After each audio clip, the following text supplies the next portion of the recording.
వీలైనంత ముందుకు వచ్చాము.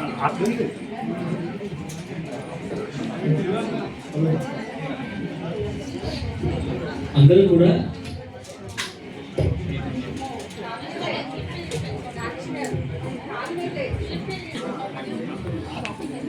ముందు వచ్చి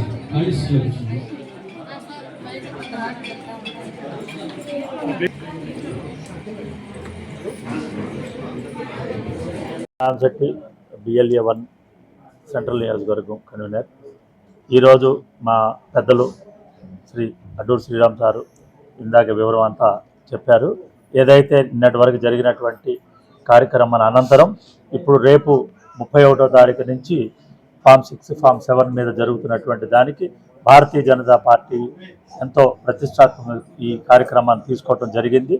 తద్వారా ఈ యొక్క కార్యక్రమంలో మా ఒక్క బిఎల్ఓ 2లు, మా భారతీయ జనతా పార్టీ కార్యకర్తలు, పెద్దలందరూ కూడా ప్రతి ఇంటింటికి వెళ్ళి ఏదైతే నిజంగా ఈ యొక్క ఓటర్ నమోదు సక్రమంగా జరుగుతుందో లేదనేటువంటి భావన వాళ్ళలో ఎటువంటి అపోహాలకి తావు లేకుండా ఈ యొక్క కార్యక్రమాన్ని చేసుకోవడానికి గాను ఇక్కడటువంటి వర్క్షాపు జరుగుతుంది. ఆ ఫామ్స్ ఎట్లా ఫిలప్ చేయాలి, ఒక ఓటర్కి ఏ విధంగా దాన్ని అందజేయాలనే దాని మీద ఇది నాట్ ఓన్లీ ఆంధ్రప్రదేశ్, ఎంటైర్ భారతదేశ వ్యాప్తంగా జరుగుతుంది. ఆ కార్యక్రమం నిమిత్తం ఈరోజు మేము ఇక్కడ విజయవాడ సెంట్రల్ అసెంబ్లీ కాన్స్టిట్యున్సీలో ఈ యొక్క కార్యక్రమం జరుగుతుంది. ఈ అనంతరం మా వాళ్ళకి దీని మీద ఒక అవగాహన సదస్సు నిర్వర్తించుకుంటున్నాం. జై హింద్. ప్రక్రియతో పాటు ఒక విధమైనటువంటి ఎన్నికల వాతావరణాన్ని, ఎన్నికల సంబంధించినటువంటి అంశాన్ని సమాజానికి కనెక్ట్ చేసేటువంటి పద్ధతిలో జరుగుతున్నటువంటి ప్రక్రియ దేశం మొత్తం జరుగుతూ ఉంది. మనం అనుకుంటా ఉన్నాం, ఏదైతే మొన్న పశ్చిమ బెంగాల్లో జరిగినటువంటి ఈ యొక్క ప్రక్షాళనలో దాదాపు 90 లక్షల ఓట్లు, దొంగ ఓట్లు తేలినటువంటి ప్రక్రియ ఎట్లా జరిగిందో, ఇవాళ ఆంధ్రప్రదేశ్ రాష్ట్రంలో దాదాపు 45 లక్షల ఓట్లు, డబల్ ఓట్లు కానీ దొంగ ఓట్లు కానీ ఉన్నటువంటి ప్రక్రియలో ఏ విధంగా అయితే మిగతా రాజకీయ పార్టీలు గెలుస్తున్నాయో, ఇటువంటి అక్రమైనటువంటి మార్గంలో లేని జనాన్ని ఉన్నట్టుగా డబల్ ఓట్లు ఉన్నటువంటి లెక్కల ప్రకారం గెలుస్తున్నటువంటి వైనాన్ని పసిగట్టి పని బట్టి వాళ్ళ సంగతి తేల్చే పని భారతీయ జనతా పార్టీ ఈ సర్ ప్రక్రియ ద్వారా నిర్వహిస్తున్నందుకు దేశ ప్రజలందరూ కూడా హర్షిస్తున్నటువంటి స్థితి. ఇవాళ ఈ ప్రక్రియకి బూత్ లెవెల్లో ఏజెంట్ల యొక్క కార్యశాల నడుస్తూ ఉంది. ఈ కార్యశాలలో ఎన్నికల్లో ఎవరైతే అక్రమాలకు పాల్పడతారో ఓట్లు సందర్భించిన బీజేపీ ఇన్ఛార్జి ఒక తాతాజీ గారు కానీ, అదేవిధంగా పెద్దలు శ్రీనివాసరాజు గారు కానీ, ఈ యొక్క బిఎల్ఏకి 1గా ఉన్నటువంటి వెంకట్ గారు, వీళ్ళందరి నాయకత్వంలో ఈ కార్యక్రమాన్ని అసెంబ్లీలో తీసుకోవడం జరిగింది. ఎన్నికలలో జరుగుతున్నటువంటి ఓట్ల నమోదు, ఓట్ల తీసివేతలు, అదేవిధంగా కొత్త ఓట్ల ముసాయి చెప్తారు, మార్పులు చేర్పుల యొక్క ప్రక్రియ మీద కార్యశాల నిర్వహిస్తా ఉన్నాం. కాబట్టి నడిచేటువంటి ప్రక్రియ దేశానికి ఉపయోగపడేది, సమాజానికి ఉపయోగపడేది, ఈ రాష్ట్రంలో ఉన్నటువంటి దొంగ ఓట్లు ఏరేటువంటి ప్రక్రియ. కాబట్టి దీన్ని సమర్థవంతంగా నిర్వహించే శక్తి భారతీయ జనతా పార్టీకి ఉందని చెప్పి ఈ సందర్భం తెలియజేస్తాను. జై హింద్.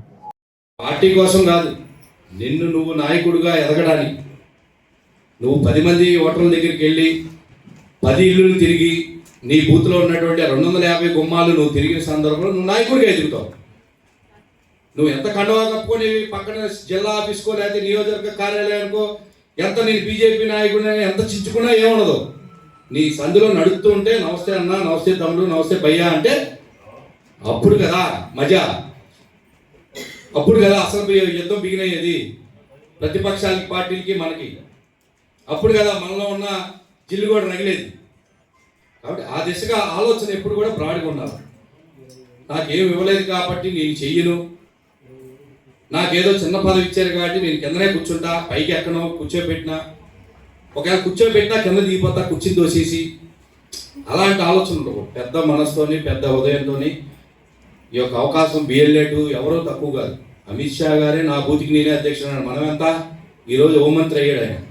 ఆయన ఇక్కడికి వచ్చినప్పుడు హోంమంత్రి కాదు, పార్టీకి అధ్యక్షుడు మాత్రమే. అలాగే మనకు కూడా అవకాశాలు వస్తాయి. పార్టీ బీజేపీ ఒకటి క్లియర్ చేసుకుంటూ వస్తుంది. ఒక్క రాష్ట్రాన్ని ఆంధ్రప్రదేశ్ ఏం అతీతం కాదనే విషయాన్ని మన అందరం కూడా గుర్తుపెట్టుకోవాలా. సబ్కా నెంబర్ ఆయేగా అని అన్నాడు ఒకసారి అమిత్ షా గారు.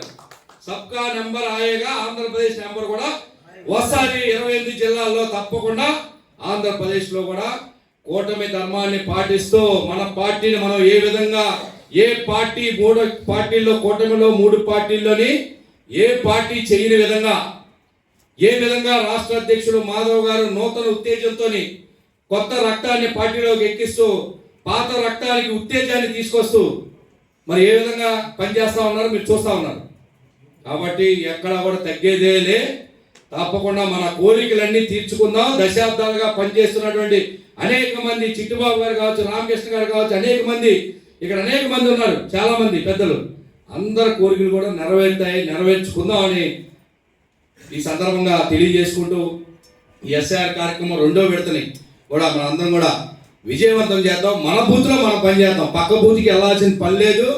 2వ బూత్ పని వద్దు. మన బూత్ మన లక్ష్యం, మన బూత్ని మనం గెలుద్దాం. అందరికీ ధన్యవాదాలు. భారత్ మాతాకి ధన్యవాదాలు అందరికీ.